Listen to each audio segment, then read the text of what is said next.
Hey, how you doing? This is Adam Post, publisher of more than 1,000 comic books and marketing expert covering woke Victoria's Secret getting destroyed. They've dropped the woke and they've gone back to sexy. Let's get into the story. Before we do, please be sure you are subscribed to the channel. Click the bell for notifications. Give me a thumbs up. I'd really appreciate you guys. Okay, nobody saw it coming when Victoria's Secret in the first place said, we're going to stop it with all these beautiful women and incredible looking models. We want to go as woke as possible to be inclusive and include everybody in our concept. On no level did that make any business sense, but they thought, you know what, let's give it a try. Everybody seems to be criticizing us. Let's just go for it. Well, it was a complete flop. Coming from the New York Post, Victoria's Secret ditches prioritizing wokeness over sexiness after sales drop. Lingerie chain Victoria's Secret is reportedly ditching its woke feminist makeover of recent years as it hasn't translated to business success. Since the brand decided to move away from its hyper-sexualized image, as Business of Fashion described it in a recent article, Victoria's Secret has seen a significant revenue drop. And retail is not a high margin business, meaning there isn't necessarily a lot of extra profit in it. So a drop of a couple of percentage points is all of your profit. It's not good. Cathleen Chen reported that the brand's efforts to promote inclusivity, which included making LGBT pro-women soccer player and outspoken leftist Megan Rapinoe, as well as a transgender woman brand spokesmodels, and getting rid of its famous angel supermodels, gained, quote, favorable reviews from online critics, but never translated into sales. It's really all just about communication. Marketing is communication. You figure out what your customers want, what you can give them, hopefully that other people can't give them, have a reliable brand because a brand is a promise, and then deliver it to them, and then continue to innovate, but never go against the expectations of the customer unless you're really going to excite and delight them. And of course, that's not just for lingerie, that's marketing. According to the numbers, the lingerie brand's projected revenue for 2023 is $6.2 billion, which is 5% lower than it was last year, and even lower than 2020 when the brand's revenue was $7.5 billion. This really is a significant drop. They did not have a choice. And without this return to what their brands are traditionally known for, that would have been it for them. The drop in Victoria's Secret sales also followed the company's move to make its board of directors mostly female. In 2021, Rapinoe called out what the brand had been before the revamp, claiming it had sent out a, quote, really harmful message that was patriarchal, sexist, viewing not just what it meant to be sexy, but what the clothes were trying to accomplish through a male lens and through what men desired. And it was very much marketed toward younger women, the U.S. women's soccer star added at the time. There are things like lighting, there are things like makeup. You could grab a few inclusive models, create certain brands, create separate divisions within your main brand. Victoria's Secret has done this kind of thing before. Just feature specific things and make women of a certain type look absolutely amazing, well beyond what they thought was possible, even though, they may not be as attractive as someone who is really fit or 15 or 20 years younger. They have the resources to do something like that.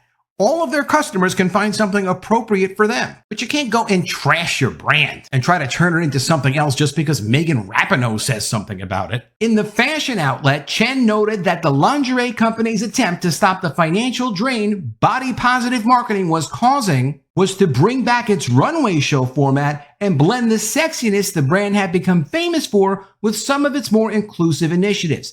They could do this.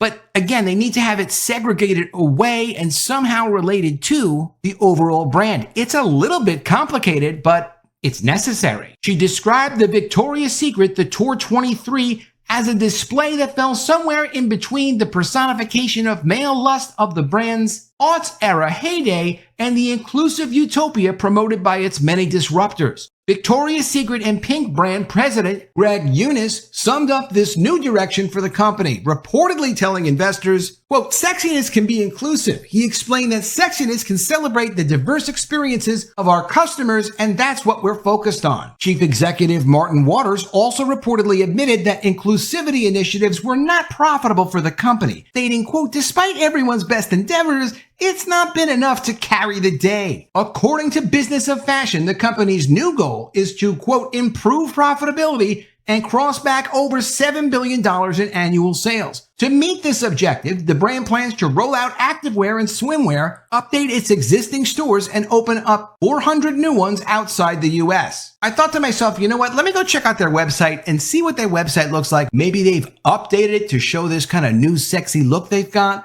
I checked it out. I'm like, all right, well, the girl in the wheelchair is pretty cute, but I mean, she's in a wheelchair. I don't know why you're selling lingerie to women in wheelchairs. I'm sure they do buy them. I mean, no offense, but it's a little unusual. You know, if a woman wants to feel beautiful or go look for lingerie, the different products that Victoria's Secret sells, she's had her own busy day. So she's going there, she's looking at this website, and she's trying to find some examples and like, well, I don't know. Do you need to see people in a wheelchair? I feel terrible for that girl in a wheelchair. At first, I thought to myself, I hope it's a temporary situation, but looking at her legs, it doesn't look like it is a temporary situation, and she's pretty. But what do you need this on the front page of the website for? Why are you pushing inclusivity? Inclusivity is not something people are trying to buy. They're trying to buy fantasy, excitement, imagination. It doesn't belong on the front of the website. Then I saw this and I'm like, what am I even looking at? This poor girl is missing part of her arm. There's video here of her. I mean, why are they doing this? Why? I understand she deserves to be able to get whatever kind of lingerie she wants to get, but I mean, come on. I'm looking at this and no, it doesn't inspire me to think like this is a company that I want to invest in. What's with this girl drinking? What is she drinking? She's drinking something while she's walking. This is a horrible mix. Yes, there are all kinds of women, and all kinds of women can buy Victoria's Secret, but is this a Victoria's Secret product? This black outfit that she's wearing? Doesn't really make sense to me. And it's not like they don't have a lot of competitors. Rihanna Savage X Fenty brand remains a force to be reckoned with, and Aerie poses steep competition for Pink with younger consumers. A potentially even more formidable contender is gaining ground too. Skims, the shapewear brand co-founded by Kim Kardashian, raised funding in July at a $4 billion valuation. The brand projects it will reach $750 million in sales this year, well below Victoria's Secret's $6 billion plus in sales, but far ahead of many other would-be challenges. An IPO, initial public offering to the stock market, would give Skims the resources to rapidly open stores and take on Victoria's Secret directly. So it's not like they have the whole market to themselves, and companies should never waste time with trying to do anything other than serving their customers, keeping their customers, and then trying to either find new customers or find ways you can service your existing customers even better with more products or services they might actually be interested in. They completely dropped the ball. And a few quick comments from the New York Post site. Eat Fast, Eat Repeat says, despite everyone's best endeavors, it's not been enough to carry the day. In other words, they tried wokeness and it didn't work. A marketing lesson to others. Peter B. Strong says, the woke paradigm politically, socially, economically, and philosophically does not work. It's a utopian concept, divorced from reality, and a naked ploy for control and domination. Could not agree with Peter B. Strong more. Mickey from the Bronx says, amazing these businesses pay big bucks to come up with these ridiculous woke marketing campaigns.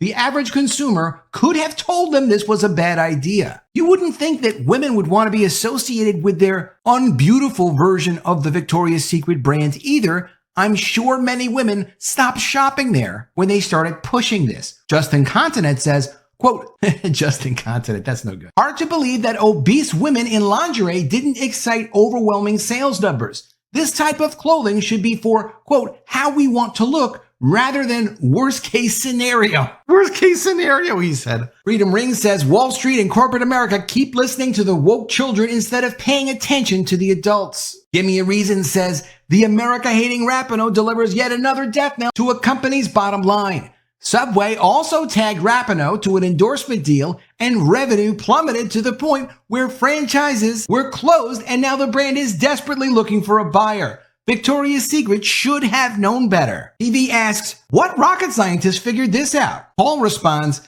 PV, you mean give the paying customers what they want and not what you want them to want? Fascinating. That's absolutely right. AJ for Value says, quote, body positive is just another way of celebrating being overweight. Obesity is the largest, pun intended, and the most expensive issue for the U.S. medical system. We need to come to the aid of people dealing with weight issues, not celebrate the problem. Being fit is sexy. Focus on fit, not fat. And lastly, from Eager Beaver, well, look who just, quote, woke up. Inclusivity doesn't translate to sales after all. Well said. Victoria's Secret is telling people they've learned their lesson. They're going back to a sexy vibe rather than some crazy kind of inclusive vibe. Yes, it's an aspirational brand. There's nothing wrong with being an aspirational brand. That's what brought them the sales in the first place. Let me know what you think of all this in the comments below. Always love to see your ideas. Please be sure you are subscribed to the channel. Click the bell for notifications, give me a thumbs up, and I'll see you again soon with another video. And if I don't see you, I will miss you.